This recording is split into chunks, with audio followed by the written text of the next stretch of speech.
Hi everyone. I'm not gonna lie with y'all. This is kind of a harder video to make. Just obviously from what I'm going to talk about, and it's such a hard, just overall subject to just even wrap your brain around. To even for me to fully grasp, for me to even just try and explain what happened, right? And I like honestly, my heart's just beating so fast right now because I just keep thinking like, what if I say the wrong things or whatever. So bear with me, guys. This is probably going to be a pretty long video because I just want to give all my thoughts out there. What's been going on, what's happening right now in Texas, especially. So why this has affected me personally and all that. And again, I want to make this very, very, very clear from the beginning of the video. I am personally not looking for sympathy. I do not need, people thinking, oh, he's only doing this because he wants to garner sympathy from people. He only wants clout from a big, devastating thing that happened. I don't want people to think that at all because whenever a big tragedy happens, even if it did like personally affect me, I usually just don't want to talk about it from the get-go because I don't want to be one of those people who just jump on something that they see as a trend right from the get-go. This is not a trend, this is a tragedy, okay? And I feel like a lot of people have definitely been using this to talk about things and get personal gain from it. That's not my point of the video. My point is I'm trying to explain to y'all what happened and why it really did personally affect me this time around. So without further ado, let me just quickly talk about, how I found out what happened and all that stuff. All right. So as some of y'all may know, I have been doing an internship. It's at my college. I've been doing it pretty much ever since May started. And I've been going every Tuesday, Wednesday. I'll be doing another internship. But like I said, I've already started this one. The reason why I'm bringing this up is because during that time, this past Tuesday, I was over there and I had gotten a text from my dad. And I guess I should explain this first. Most of my family is in Uvalde. Most of my dad's side of the family is in Uvalde right now. So we have definitely been hit hard by this, and I'll explain how we were. So my dad ended up texting me, there's been a school shooting, what this and that. And I was like, school shooting Uvalde? What? If y'all don't know, Uvalde's a very small town.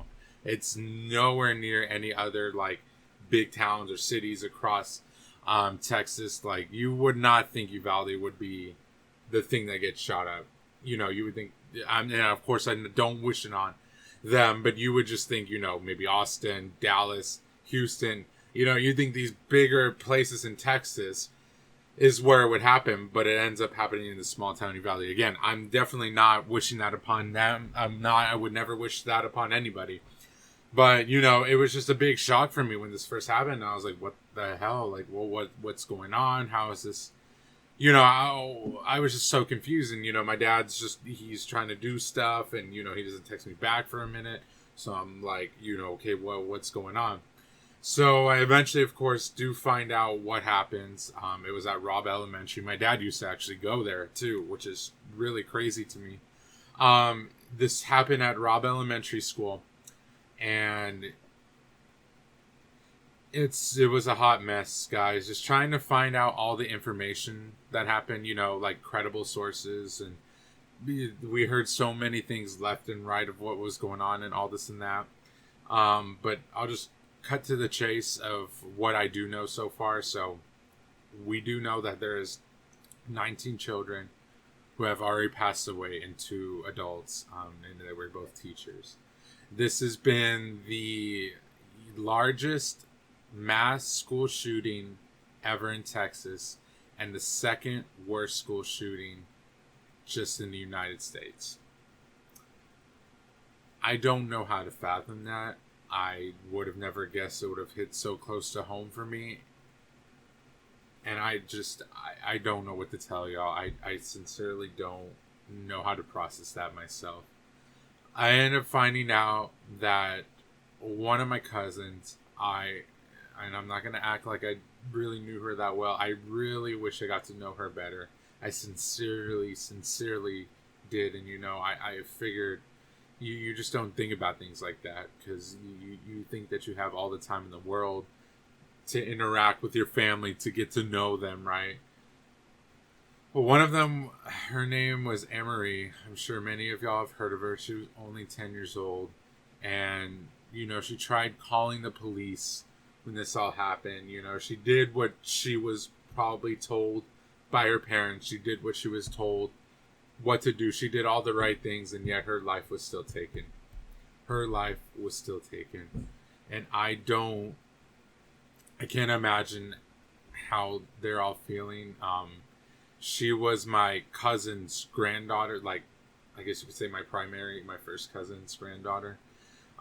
So I didn't know Amerie as much as I did, but like I said, I feel a lot of guilt for not getting to know her better, because now I know I will truly never get to know her any more than what I did before, So really quick, I do want to quickly show y'all a clip, and this is from the stepfather. I do want to clarify that he is not the biological father, but that should not detract from his emotions, from his feelings, and just his overall parental figure to Amerie.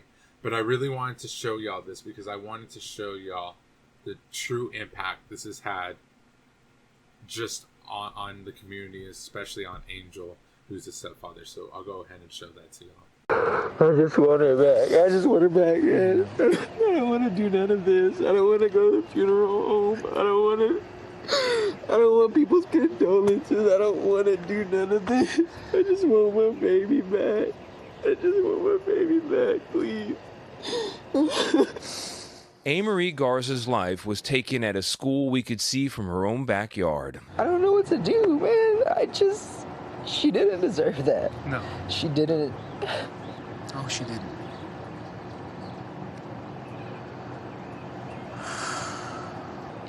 I just want to protect my little girl.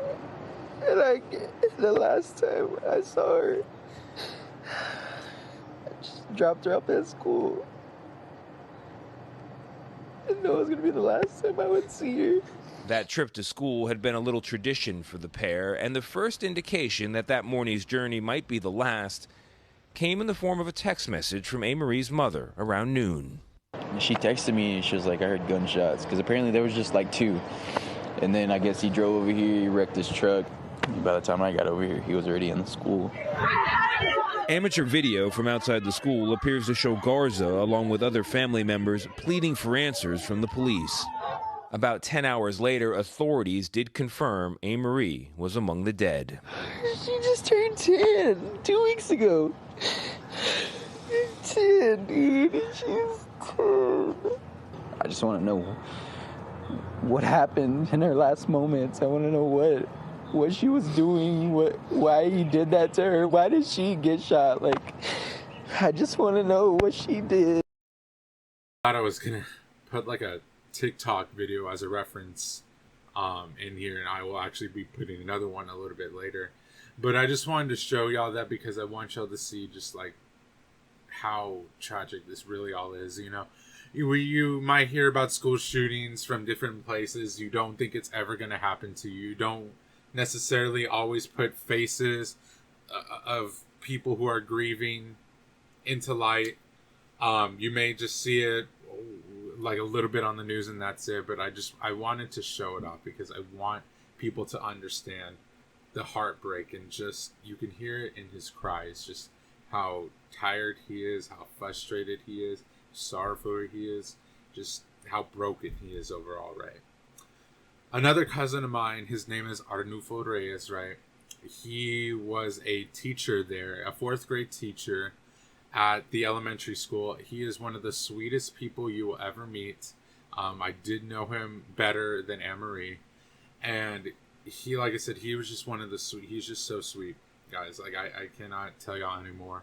I had the pleasure of interviewing him for a college project that I did, and he talked a lot, and it was school based, and so he talked a lot about his students. He talked a lot about his teaching experiences. He's been teaching for like 15 years. Altogether overall, he has a lot of passion for what he does. He has a lot of passion for his kids, And during this mass shooting, he was one of the people that got injured. He was shot in the arm, in the left arm, and in the left lung. And he was also taken hostage during the crisis. And he stood up for his kids. You know, I can't imagine what he was going through. I can't imagine what mental anguish he has now. But he stood up for his kids during this time of crisis. And for that, I believe he's truly a hero through all this. Right now, he's in the hospital. I wish I could go see him, but it's only immediate family that can go see him right now. And he is expected to make a full recovery, but obviously, you know, it's going to take time for the physical pain to heal, but it's going to take even a longer time if it ever will. I don't think it ever will. The mental pain and the emotional trauma that he's gone through, that will certainly never heal for him, I don't believe. I can't imagine, you guys. It's very just hard to wrap my head around all that, you know. Again, I really do and truly appreciate everything that y'all been sending me. But I want to focus more on the empathy for the families. You know, I mean, this is my family. But for the immediate families of Amerie and Arnulfo and everybody else who was affected by the shooting immediately, you know, I think they definitely need more love. They need more moral support than anything right now. And I will be talking about a donation thing that y'all can send money to, and I'll be putting in the description, so please donate to that later, but we'll get to that a little bit later. But overall, guys, I've just been feeling a mix of emotions, you know, sadness, anger, frustration, you know, the stages of grief. And again, you know, I even talked with my counselor the other day, and, you know, she's definitely right. You know, stages of grief are not linear as we all think. You know, you don't go through stage 1, go to stage 2, and progress that way. It's a big, convoluted, organic mess that you will feel sometimes at the same time. Sometimes you'll feel this, you know, you'll feel denial all the way over here, and then you'll jump back into sorrow for a bit. You'll keep going through like a mix of things, right? With the stages of grief, it's not just as linear as people think it is. So I feel like I've been going through a lot of that. But again, I appreciate everybody's concern. Don't get me wrong, and I truly am blessed to have wonderful friends, viewers like y'all. But I am okay. I am doing better now. So again, I do appreciate everyone's concern, though, and I really do. Thank y'all. So this is where it's going to get a little bit tricky for me to talk to today. I don't like, and it's not even because I have a larger platform. It's because I want to make sure when I talk about things that might seem a little bit more politically charged, or more, and I say politically charged, I feel like I don't even think this should be a political thing, to be very honest with y'all. You know, I want to express my frustration with politicians, lawmakers, and everybody else in general that's in Congress. Just to name a few right here in Texas, I'm really just... Ted Cruz, John Cornyn, Greg Abbott, I feel like they don't have our best interests in heart. I sincerely believe that. I feel like that they only care about lobbyists, about what their opinion is, so that they have a chance of being reelected, right? I feel like that's really and truly what they only care about, and screw whatever really happens to the Texas people. I'm going to be honest here with y'all. It's been very frustrating dealing with them and just overall politicians in the U.S. overall, because I feel like we've had so many gun school shootings and massacres happen for so long, and yet almost nothing is done about it. You know, we keep preaching about change. We keep preaching about things to change, and yet change never comes. The only thing that does come is more deaths of children and more deaths of people in school. That's the only thing that has come out of the talks that we've had. So nothing ever productive has, I feel like, really been done. We may have had a few changes since like Columbine and all this other stuff, but really and truly, what big changes have we made if 19 kids can still be killed right now in 2022, right? So I've been very frustrated with politicians just lately in general, you know, Texas especially. But I feel like a lot of these lawmakers, policy makers, everybody who can actually make a change are not making the changes. And I know a lot of people are going to be like, well, guns aren't the issue. It's mental health and this and that. And to a degree, I do believe you're right. But I also want to show y'all something. And I saw this again on TikTok. And I want y'all to really pay close attention to this video. And I want y'all to answer it for me, for those who are saying that. Why only in America? Why is this American exceptionalism so awful? This is it. This reporter asked Ted Cruz the best question about guns in America I have ever heard. You know, I had a lot of people in the comments of my last video saying that guns don't cause mass shootings and that stronger gun control laws won't stop mass shootings. So to those people, I want you to answer this question. Why is America the only country where this happens? The only country that has multiple mass shootings in schools a year. Why? Seriously, I want to know your answer. I mean, we're not the country with the worst mental health care in the world. We're not the country with the most poorly defended schools in the world. So what else is different from us that causes this to happen over and over again in this country alone? I think I know what the answer is, but I want to know what you think. Tell me. I'm begging you. Now, again, I think with anything in life, especially with a complex problem, there's of course complex factors that will, go into that problem, and there has to be a complex solution to that problem as well. There's no just one fits all band-aid that just goes across it and that will fix everything, right? But at the same time, he does pose a very powerful question of why does this only happen in the US? In the UK, I believe there hasn't been a school shooting, at least on the scale of what we know, since 1996, because they ended up banning handguns for private use, right? So anywhere else, and I'm going to pop this map on the screen too, if we look, anywhere else does not deal with this. Only in the United States do we deal with school shootings on this massive destruction. Hell, I mean, even the freaking stupid map thing, well, I guess it's not stupid, but you all know what I'm saying. The map thing had to freaking put up its limit, its maximum for us, for the United States, because that's how many school shootings we've had. And I'm sick and tired of things not being done. And I'm going to put this other image up here too, because I also think it speaks volumes. I feel like a lot of people care more about their guns than the children here in the United States. And that's almost a fact. Whenever you start talking about school shootings and change, some of the first things that come out of people's mouth is, oh, you're not going to take away my guns. Why is that the main concern? Just right off the bat. Shouldn't the main concern be, you know what, I don't want kids to die anymore, so this and that. And I've heard the thing of, oh, well, people are going to obtain guns either way. And to a degree, I think that's where I will agree with things. I feel like since guns have been so prevalent here, and with how people do feel about guns in the United States and how righteously that they are, connected to the Second Amendment, they're going to be like, no, we're going to keep our guns. We're going to go hide them. We're going to do this and that.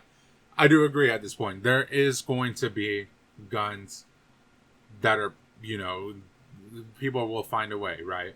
But at the same time, a lot of the school shootings, people have got their guns legally. So that argument is kind of contradictory to what you're really talking about. Because if a lot of these guns have been actually purchased the right way, then obviously something's wrong with the right way too.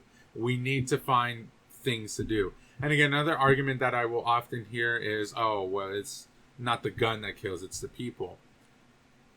Yes, but y'all do realize that this gun is a weapon of mass destruction and can be potentially right. A knife is not going to kill 19 kids in the span of that time that killer did. And by that time, police would have definitely taken down the killer or whoever by the first shanking, more than likely. So I don't understand a lot of these arguments, and I feel like a lot of them have prevented us from actually changing laws and from doing things. Again, I don't like to step into too many political things because I don't want people to think, oh, Jordan's out here because he wants total annihilation of every single gun off the United States, and he doesn't want, people to protect themselves from the government. I understand that, but I think that there's a bigger question in mind, and actually my mom showed me this from Russell Brand. It's the conversation of why do some Americans feel so unsafe?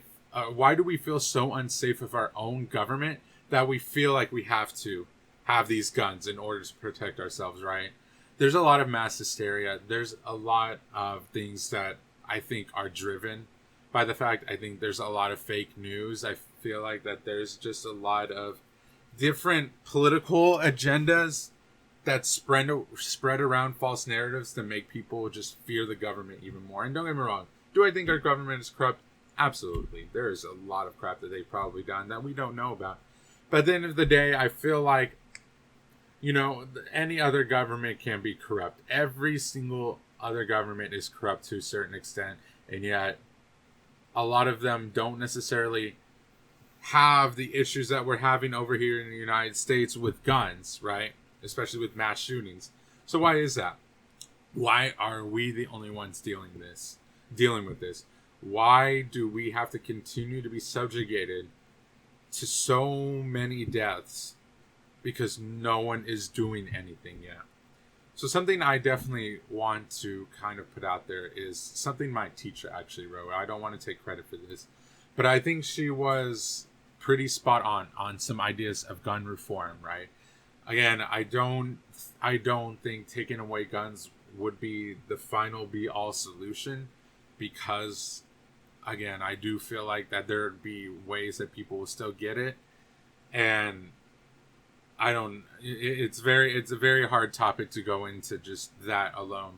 But at the very least, we do need change. Absolutely, I think we do. And because if we keep saying we need change, and if we keep saying or if we keep not having these conversations, and I'm more specifically talking about with people within the U.S., if we keep not having these conversations, if we keep saying, oh, I don't want to get political, oh, this and that, and oh, this and that, you're being disrespectful, oh, this and that, you know what's going to happen? More kids are going to die.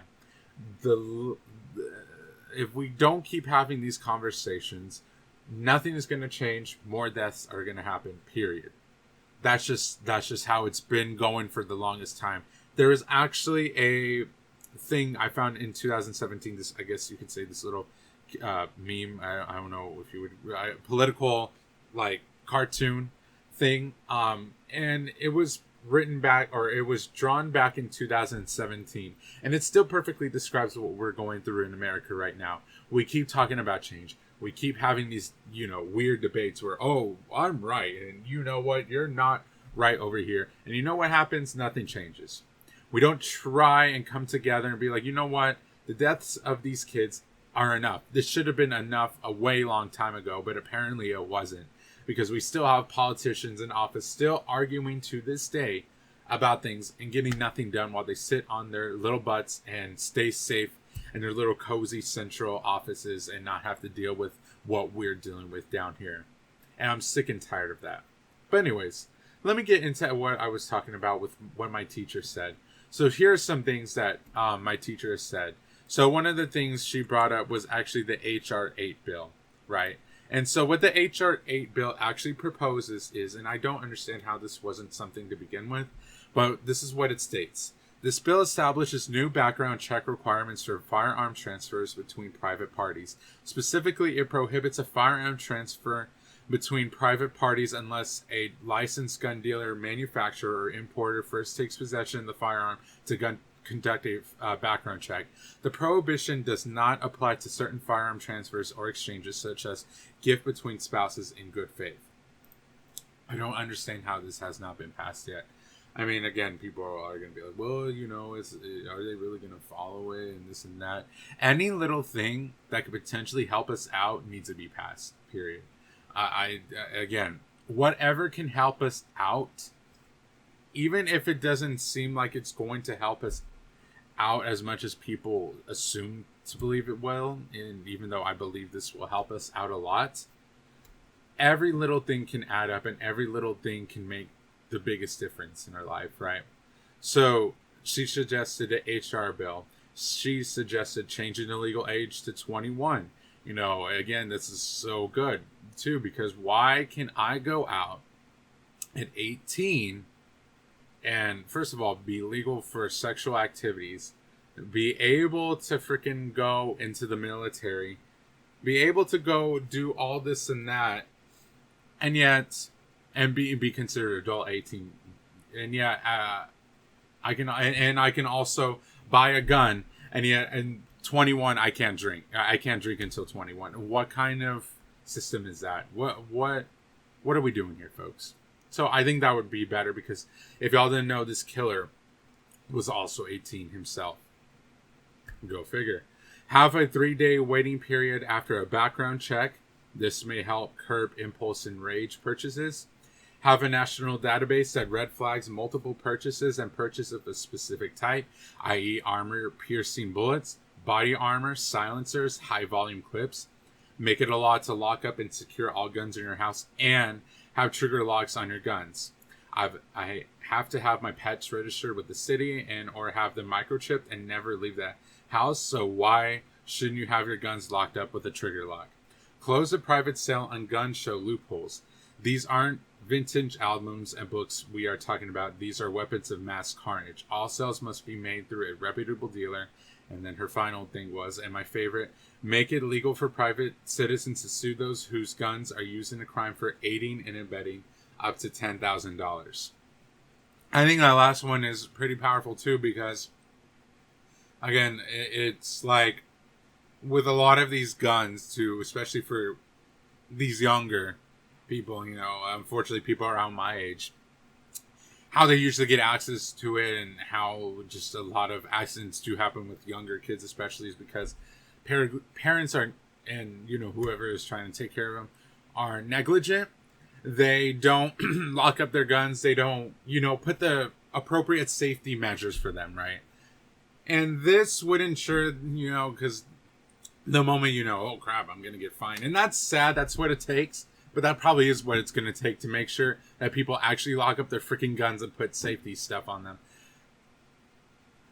I'm sorry. I know I'm getting a little bit fired up at this point, but I'm just sick and tired of everything that's going on, you guys. And I do fully agree with everything she said. I think all of that should definitely be passed. At the very least, if people aren't willing to give up their guns for safety reasons or whatever, even though, again, a lot of other states, they're perfectly fine and they're not necessarily under a dictatorship, whatever.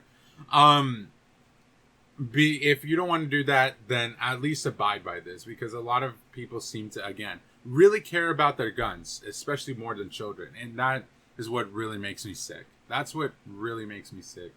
And I'm not afraid to speak out about that. So these are some of the solutions that I came across, and I definitely do kind of concur with them, right? Yes, I know this has been a long video, and again, I want to make sure that I don't want to necessarily end off with all this other stuff that I talked about. What I do want to make sure that I leave off on is being respectful for the victims that have lost their lives. The reason I wanted to bring up what I said before is because, again, I feel like we don't have conversations about this. We keep it hush-hush. Or like, you know, you can't talk about this, you can't do this, you can't do that. Well, why not? Because we haven't been. People are dying. Anyways, I do want to make sure that, in the end, I want to make sure that I give my proper respects and condolences to all those kids and everybody else who have died. I'm going to show y'all, you know, this is what Amerie looks like. This is what Arnulfo looks like. They didn't deserve any of this, right? You know, they're amazing people, and I can't imagine, I don't think there's any words I can possibly say to comfort Amerie's immediate family. There really isn't. But I just hope and pray that they know that they have a whole community behind them and that we're here for them. And Arnulfo, I just hope I hope he does have a full speedy recovery.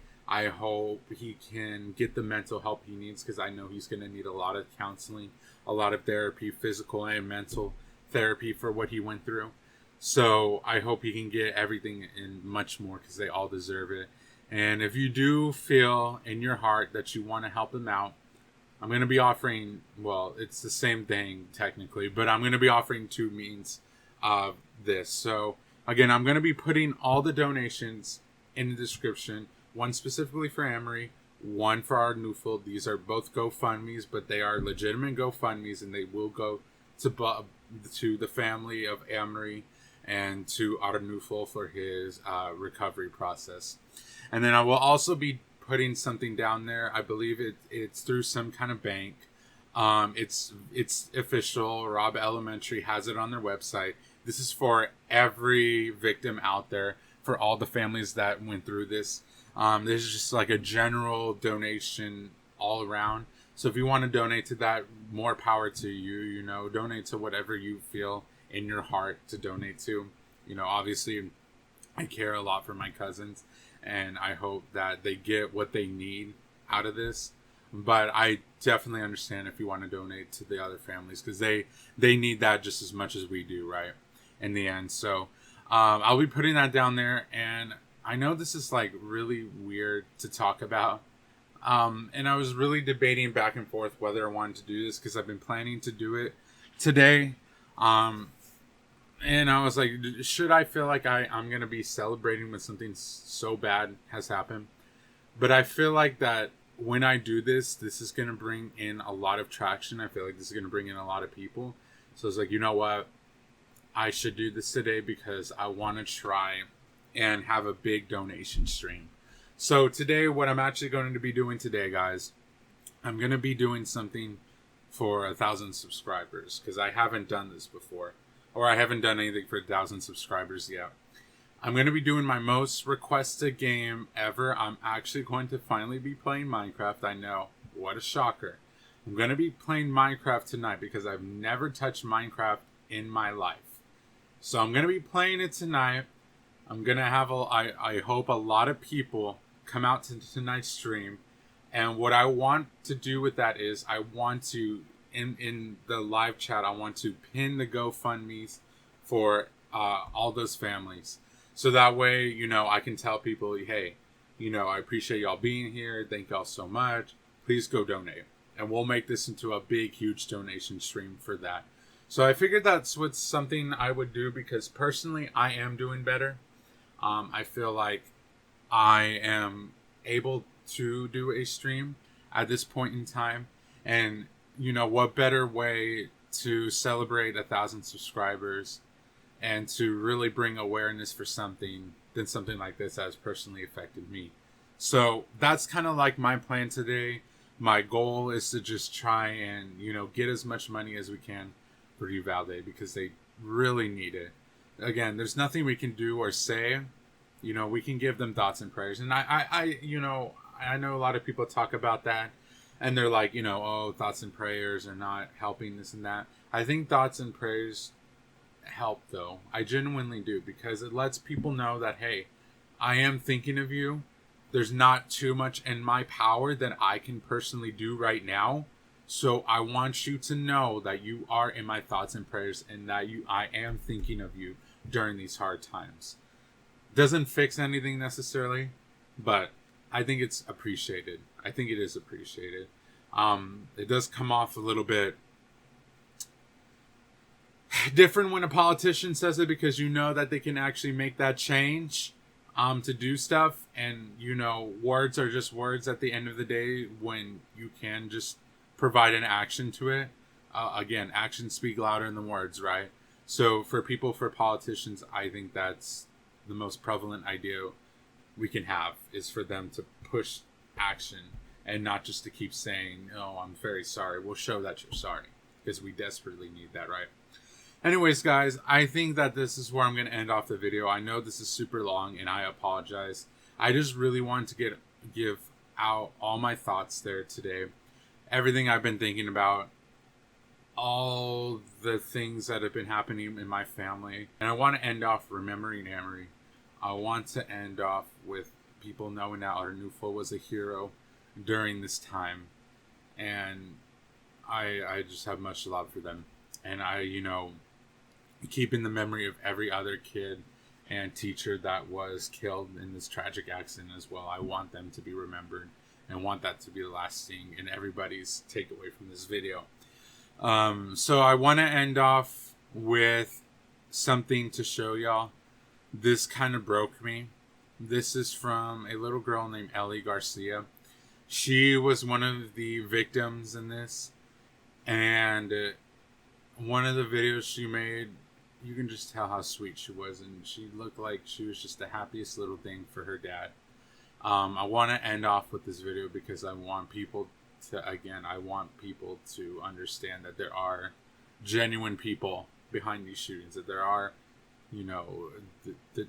the tragedy just doesn't end, right? The tragedy reaches far. The tragedy reaches so many different people.